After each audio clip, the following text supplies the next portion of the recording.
का session dedicated है equity traders के लिए, जो ट्रेडर्स इक्विटी में स्विंग ट्रेडिंग करते हैं। स्विंग ट्रेडिंग का पहले मतलब समझ लीजिए। देखिए, स्विंग ट्रेडिंग कई एक तरीके से होता है। अगर आप 4 से 5 महीने के लिए कोई शेयर खरीद रहे हैं, उसको भी हम स्विंग बोलते हैं, वो शॉर्ट टर्म का स्विंग होता है। ठीक है, ये 4 से 5 महीने में जब आप अपना स्विंग खरीदते हैं ना, तो उसमें आपके इक्विटी के टारगेट जो होते हैं 30 से 35% होते हैं। एवरेज टारगेट की बात कर रहा हूं, कभी कभी ये 40-50 भी मिलता है, कभी 20 भी मिलेगा, उसमें कोई अलग बात नहीं है, वो एक रेंज होता है। ठीक है, वो वाइडर रेंज है, वॉलिटिलिटी के अकॉर्डिंग डिसाइड होगा। और एक इक्विटी की स्विंग होती है बिल्कुल शॉर्ट टर्म के लिए, जिसमें आप खरीदारी करते हैं अगले 4 से 5 ट्रेडिंग सेशन के लिए या मात्र 10 ट्रेडिंग सेशन के लिए। और ये 4 से 5 या 10 ट्रेडिंग सेशन का मतलब हुआ 1 to 2 वीक, 1 से 2 हफ्ते के लिए आप खरीदारी करें और आपका जो टारगेटेड रिटर्न होगा वो होगा 7 से 12%।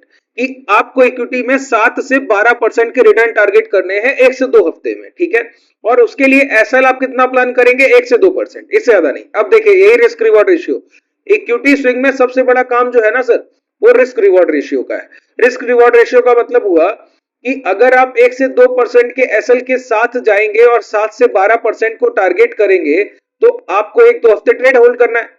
ठीक है, तो आपको पैसा बहुत कम देना है। और जब भी आपका एसएल जाएगा तो ऐसे नहीं, ये इतना छोटा स्टॉप लॉस है कि आपको 2 हफ्ते के लिए जब आप ट्रेड एग्जीक्यूट करेंगे तो 2 हफ्ते तभी होल्ड रहेगा जब वो आपका टारगेट अचीव करने जाएगा।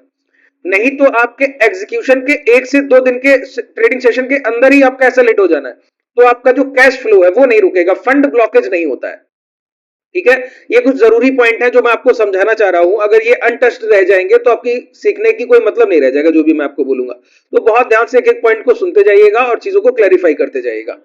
सबसे पहली बात, एक बात गौर से सुनिए कि इक्विटी की खरीदारी कौन से शेयर्स में की जाती है, ये सबसे पहला कॉन्सेप्ट है। देखिए, इक्विटी की बाइंग में जो पहला तरीका है खरीदारी का, और जो पहली बात आपको ध्यान रखनी चाहिए वो ये है कि इक्विटी की खरीदारी जब भी की जाएगी, वहां पर कोई भी शेयर का आपका पिक करना कि आप उसको कैसे अप्रोच कर रहे हैं, खरीदारी के लिए ले कैसे जा रहे हैं, आप टच कैसे कर रहे हैं किसी शेयर को कि यही खरीदारी में जाने वाला, इसी को मैं बाइंग करूंगा। वो आपका जो पिकिंग है ना, स्टॉक पिकिंग, वो बहुत मायने रखता है। कई बार क्या होता है, ट्रेडर सिर्फ प्राइजेक्शन को ट्रेड कर रहा होता है और प्रीवियस पूरे सेंटिमेंट को एलिमिनेट कर देता है उसके साइकोलॉजी से। मैं आपको समझाऊं कैसे। अभी अगर कोई भी शेयर का प्राइजेक्शन मुझे बैंक निफ्टी जैसा दिखे, जैसे रिसेंटली बैंक निफ्टी है ना, और आप मुझसे बोलिए कि ये हाई ब्रेक हो गए, ये हाई ब्रेक हो गए, अब यहां पर इक्विटी में बाइंग कर लीजिए, मैं सर इंटरेस्टेड ही नहीं हूं। क्यों? यहां पर सबसे पहले मैं देखूंगा वीकली टाइम फ्रेम, और वीकली टाइम फ्रेम मुझे बोल रहा है कि मैं टॉप से 54,000 से एक करेक्शन देकर आया हूं 50,000, 4,000 पॉइंट का एक करेक्शन देकर आया हूं। और उस 4,000 पॉइंट के करेक्शन के बाद जो पुल बैक हुआ है ना, वो भी गैप अप से हुआ है। तो ऐसी बाइंग में मैं कभी इंटरेस्टेड नहीं हूं। मुझे क्या चाहिए? मुझे चाहिए सबसे पहले स्ट्रॉन्ग प्राइजेक्शन। ये सबसे पहले प्रीवियस हिस्टोरिकल डेटा पर डिपेंडेंसी होती है सर। खरीदारी के लिए शेयर आपको रिलायंस भी कल को अच्छा मिल सकता है, आईसीआईसीआई भी, एचडीएफसी भी, आपको कोई एक ही पिक करना होगा। ठीक है, तो उसमें सबसे स्ट्रॉन्ग शेयर को ही हम लेंगे और वही खरीदारी के लिए लेकर जाएंगे। इस पॉइंट को समझिए। जैसे अब कैसे तय किया जाए कि कौन सा शेयर स्ट्रॉन्ग है, कौन सा वीक है? तो इसके लिए एक सिंगल स्टॉक सिलेक्शन का आप स्क्रीनर यूज कर सकते हैं, जिसको हम बोलते हैं 52 वीक हाई। ये कहीं भी आप मिल जाएगा, यहां पर आप जाएंगे ना, ये धन का डीमेट मैं यूज कर रहा हूं, इसका लिंक डिस्क्रिप्शन में है, स्कैन एक्स। ठीक है, यहां पर सारे स्क्रीनर आपको देखने को मिलते हैं। तो स्टॉक सिलेक्शन में आपको क्या करना होगा? 52 वीक हाई ये यूज करना होगा। यूज करने से सबसे पहली चीज ये है कि जब भी आप किसी चार्ट को अप्रोच करें और मैं आपको बोलूं कि कल के दिन एसबीआई खरीद लीजिए, तो आप क्या करेंगे? एसबीआई के चार्ट को यहां पर लगाएंगे। ठीक है, एसबीआई आपने यहां पर प्लॉट किया, और प्लॉट करने के बाद पहली चीज क्या देखी कि एसबीआई ट्रेड कहां कर रहा है।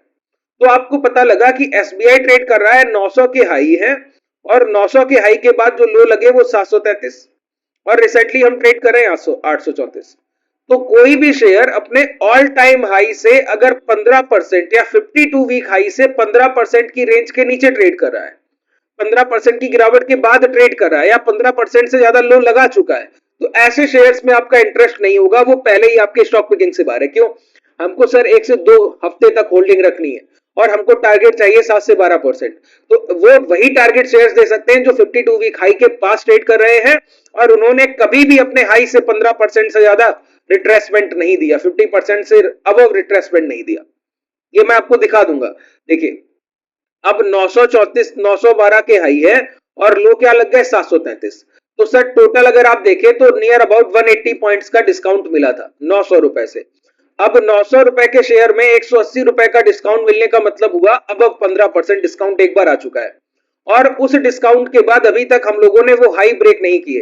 तो अभी कोई भी आपको बोले कि एसबीआई खरीदिए एसबीआई खरीदिए, हाँ सर इंट्राडे में ट्रेड किया जा सकता है, 15 से 20 मिनट के टाइम फ्रेम पर बाइंग बन सकती है। इसके अलावा अगर आप एसबीआई में मुझको बोलेंगे कि जाकर बाइंग कीजिए तो मैं क्या करूंगा, खरीदारी नहीं करूंगा।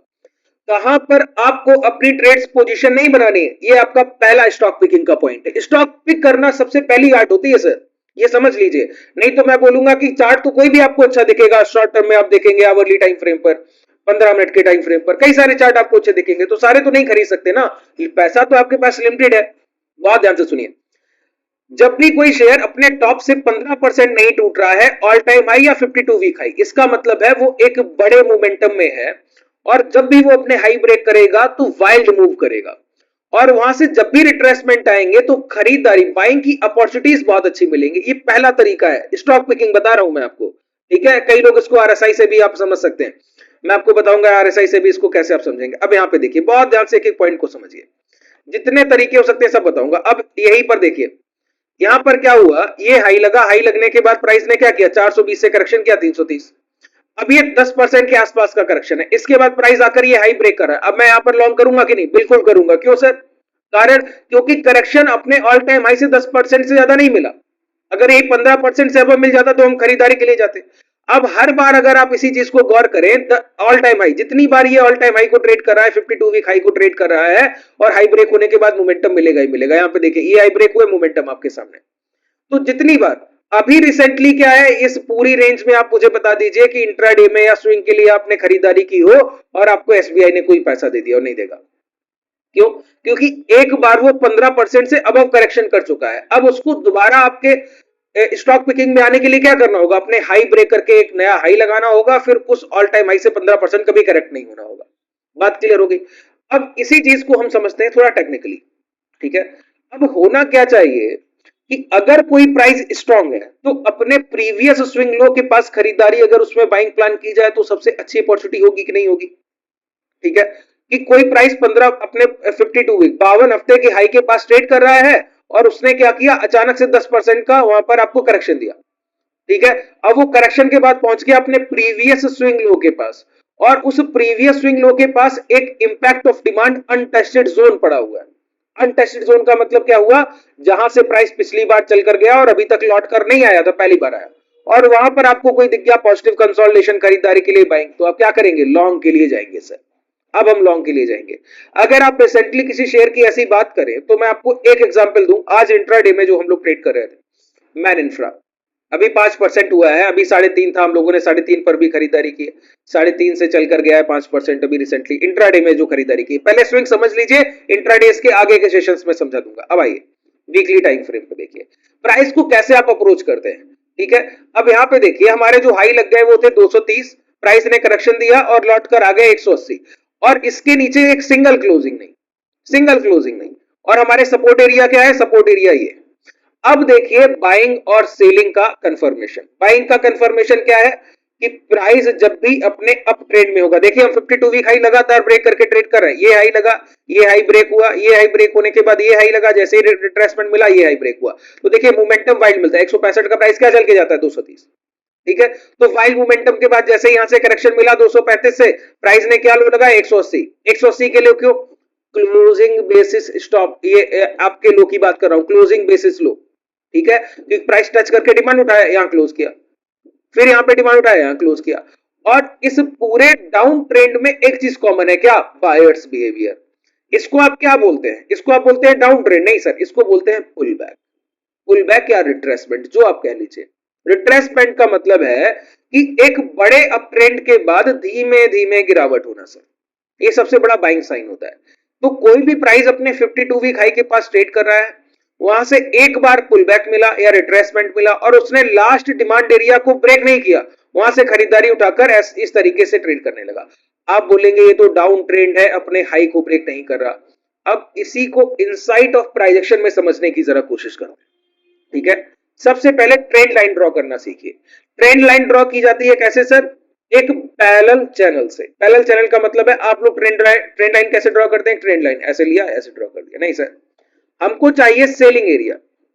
कि सेलर का कोई एक्यूरेट प्राइस थोड़ी होता है, सेलर का एक रेंज होता है ना, कि ऐसे किया और ऐसे करने के बाद अब देखें कि कहां तक ये वेव जा रही है।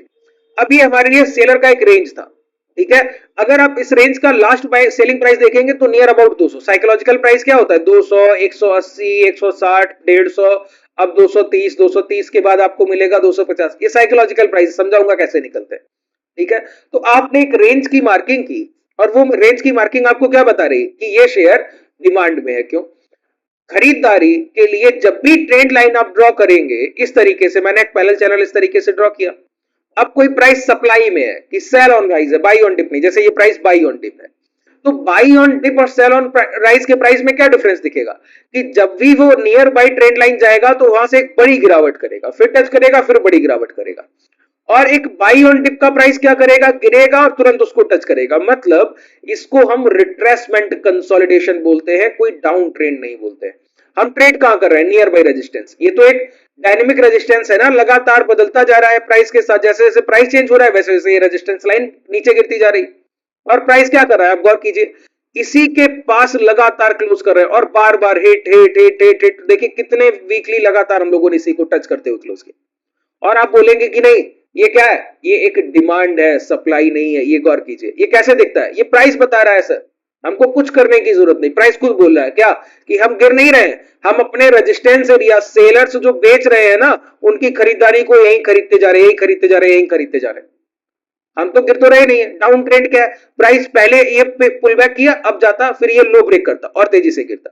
तो ये रेजिस्टेंस एरिया है, ये एक डाउन ट्रेंड का प्राइस है। और नियर बाई पैरेलल चैनल जो हम लोगों ने ड्रा किया, उसके पास अगर लगातार प्राइस कंसोलिडेट करे तो डाउन ट्रेंड नहीं है। अब इसी चीज को हम लोग टॉप टू बॉटम अप्रोच से एक बार मैं आपको और समझा दूं तो आपको बेहतर तरीके से चीजें क्लैरिफाई हो जाएंगी, ठीक है। देखिए, अब डेली टाइम फ्रेम पे चलिए, जरा देखने की कोशिश कीजिए क्या चल रहा है। ये देखिए प्राइस क्या कर रहा है। यहां पर मैं एक लाइन ड्रॉ करूंगा इस तरीके से और आपको पता लगेगा कि ये डिमांड एरिया हो गया। अब बहुत अच्छे से समझिए, प्राइस को पैनिक में कैसे लाया जाता है, प्राइस को बबल में कैसे लाया जाता है, फिर वहां से उस पर जो प्रेशराइज बनता है ना, प्राइस को मैंने कई बार बताया जस्ट लाइक अ स्प्रिंग, जितना आप उस पर प्रेशर डालेंगे उतनी तेजी से वो क्या करेगा? खुद को दूसरी तरफ पुश करेगा। अगर ये स्प्रिंग है, आप एक स्प्रिंग ऐसे लीजिए और उसको आप खूब तेजी से दबाइए दोनों तरफ से, तो जितना आप उसमें प्रेशर डालेंगे उतनी तेजी से वो दूसरी तरफ जब आप छोड़ेंगे तो पुल बैक करेगा, ठीक है। उसी तरीके से प्राइस मूव करता है। अब यहां पर क्या हो रहा है? प्राइस ने एक लो लगाया, सबसे पहली सेलिंग ही है। सेलिंग के बाद प्राइस टच करने गया, टच करने के बाद जब गिरावट हुई, अब यहां पर देखिए बायर्स के खरीदने का तरीका समझिए। यही देखिए, प्राइस एक्शन में कभी आप पूरी तरीके से टेक्निकल हुए जाते हैं ना, वो बड़ी तकलीफ की चीज है सर।